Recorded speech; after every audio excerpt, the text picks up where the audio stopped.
সম্মানিত দর্শক মণ্ডলী, বারবার চেষ্টা এবং পজিশন পরিবর্তন, স্থান পরিবর্তন করে নির্ধারিত লক্ষ্য অর্জনের জন্য চেষ্টা করা, সেরকম একটা ভিডিও আপনাদের আমি দেখাতে চলেছি। প্রিয় বন্ধুরা, এই মুহূর্তে একটা বিড়ালকে দেখতে পাচ্ছেন, শিকারের জন্য চেষ্টা করছে, তার শিকারের উপরে তীক্ষ্ণ দৃষ্টি রাখছে এবং শিকারকে নাগালে নেওয়ার জন্য, শিকারকে তার থাবায় আটকানোর জন্য সে তার পজিশনটা পরিবর্তন করছে, তার অবস্থানটা বারবার পরিবর্তন করে সে চেষ্টা করছে।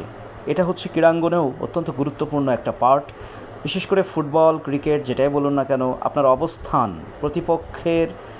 প্রতিপক্ষের অবস্থান অনুযায়ী আপনার নিজের অবস্থান নির্ধারণ করা, এটা অত্যন্ত গুরুত্বপূর্ণ।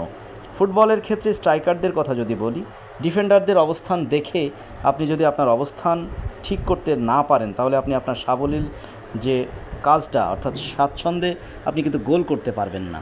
সেজন্য আপনাদের অবশ্যই নিজেদের অবস্থানটা প্রতিপক্ষের অবস্থান অনুযায়ী সেট আপ করতে হবে এবং বারবার চেষ্টা করতে হবে। দেখুন, অনেকক্ষণ ধরে এই বিড়ালটা কিন্তু ট্রাই করছে। সফলতা কখন আসবে